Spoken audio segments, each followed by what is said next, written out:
Modelo pronto para a introdução da redação Enem. Para você realmente conseguir, na hora da prova, fazer a introdução, cara, em no máximo 5 minutos. É um tempo muito bom para que você ganhe depois tempo ali de prova para argumentar mais, para pensar mais em como que você vai trabalhar o meio do seu texto, tá? E aí fechar a sua redação de um jeito adequado, num tempo bom, para que não atrase as outras questões que você precisa resolver também no dia da prova. Para você fazer a sua introdução, você precisa entender que na sua cabeça deve existir uma espécie de receita, né? Quando a gente pega, por exemplo, uma receita culinária, tá? Momento Bura Maria Braga. Você pega lá uma receita culinária, você tem as etapas, né? Então lá o modo de preparo tem isso, tem aquilo, tem aquilo, tem aquilo, certo? Então o modo de preparo ele vai trazer uma etapa atrás da outra. Então quantas etapas você vai ter para fazer a sua introdução? No meu modelo pronto, eu quero que você siga 3 etapas. Então você precisa enxergar a sua introdução em 3 etapas, que eu chamo de CTT, tá? Então, contexto, tema e a tese. Vamos entender como que monta cada um deles.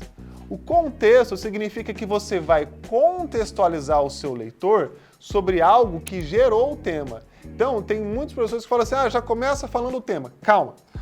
Contexto, você vai contextualizar aquele assunto, ou seja, você vai arrumar uma forma de entrar naquele assunto, ou seja, você não vai entrar nele diretamente.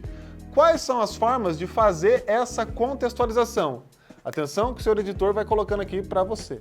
Você pode começar definindo algo como assim, estamos falando sobre violência doméstica. Então, tipo, o que é violência doméstica? Então você vai definir. Violência doméstica é todo ato relacionado... Você vai definir isso. Ou você pode começar citando um filme ou uma série. Beleza? Já vou mostrar para vocês um exemplo disso. Mas você pode lá usar um filme ou uma série para começar. O filme, tal, narra a história disso. Esse é um exemplo. Beleza? Você pode começar usando um contexto histórico. Então, durante o período colonial, era comum que... Então, usou isso. Você pode começar citando algo da filosofia, da sociologia, enfim, qualquer outra área do conhecimento. E, caso você não tenha também nenhuma dessas habilidades que nós colocamos aqui, você pode começar com uma percepção geral e tá tudo bem. Como assim, professor, uma percepção geral? Você pode começar assim, infelizmente, é cada vez comum pais ou responsáveis fornecerem aparelhos celulares cada vez mais cedo para crianças. Pronto, é uma percepção geral, você não precisa citar um dado nem nada. E, obviamente, você pode também começar com algum dado que você tenha consigo, ou então que você tenha visto no texto motivador. Não tem problema nenhum usar a citação de um texto motivador. Claro que você não vai colocar assim, no texto motivador, não, você vai colocar de acordo com informações publicadas no G1, tá? Ou, em vez de começar de acordo com, você pode começar assim, o Brasil, segundo informações publicadas em tal lugar, está entre os países que tal coisa. Fechou? Então, essas são as formas de você começar o seu texto, ou seja, de você fazer a sua contextualização. Agora, no meio da introdução, lembra que eu falei contexto, tema? Você tem que colocar a frase temática. Então, contexto, tema. Você precisa dar um jeito de enfiar a frase temática ali, não quero nem saber.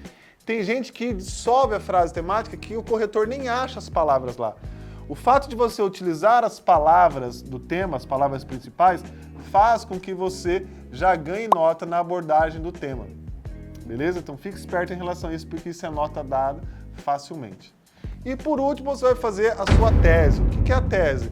É o que você vai defender durante o texto. No Enem, a melhor forma de fazer a tese, porque tem várias formas de construir tese num texto dissertativo e argumentativo, no Enem a melhor forma de construir uma tese é algo que nós chamamos de antecipação daquilo que você vai trabalhar durante o texto. Ou seja, na sua tese você apresenta os seus 2 argumentos. Então você vai trabalhar com causas desse problema, desse tema, você vai colocar... Bom, então vamos lá, vamos ver o meu modelo, porque a partir desse meu modelo você pode replicar, multiplicar aí, dependendo do tema que você vai fazer, beleza?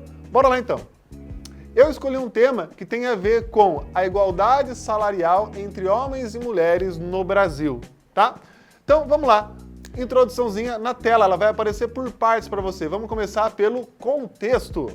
Ó, em um cenário que lembra o filme, e aí, abre aspas, Estrelas Além do Tempo, no qual as protagonistas desafiaram as desigualdades de gênero e raciais na NASA, a igualdade salarial entre homens e mulheres no Brasil surge como uma questão igualmente crucial.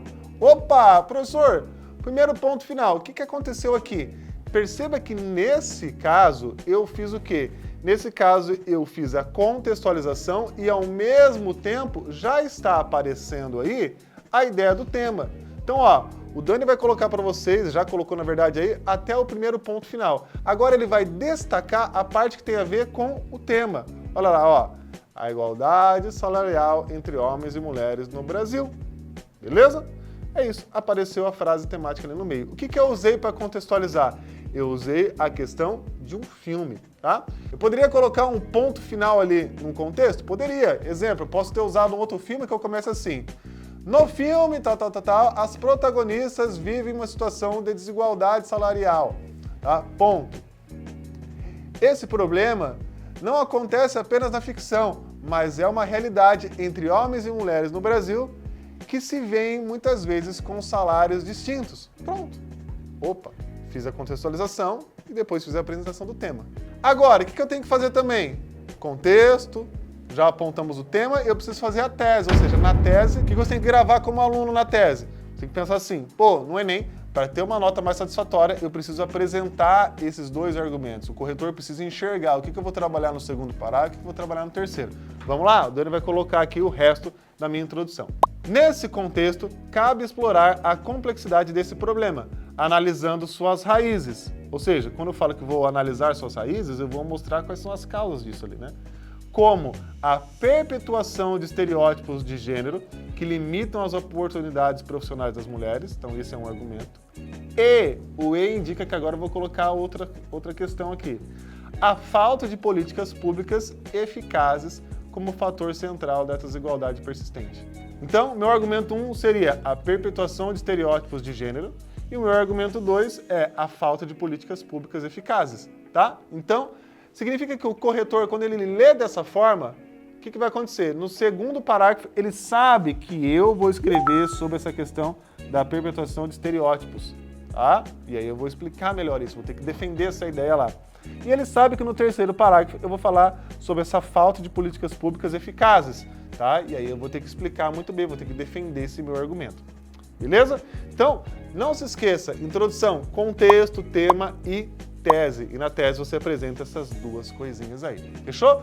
Dá um print lá na tela para você não perder essa introdução. E ó, vai pro meu Instagram também, @Thiago_Buranello. Tá? Se você acabou de ver esse vídeo, vai lá numa última foto minha, não importa qual foto seja, e comenta assim, presunto e queijo, tá? Do nada, aleatório, coloca lá, presunto e queijo, para eu saber que você veio especificamente desse vídeo. Beijos e abraços, tamo juntos, tchau, tchau, tchau, tchau, tchau, valeu!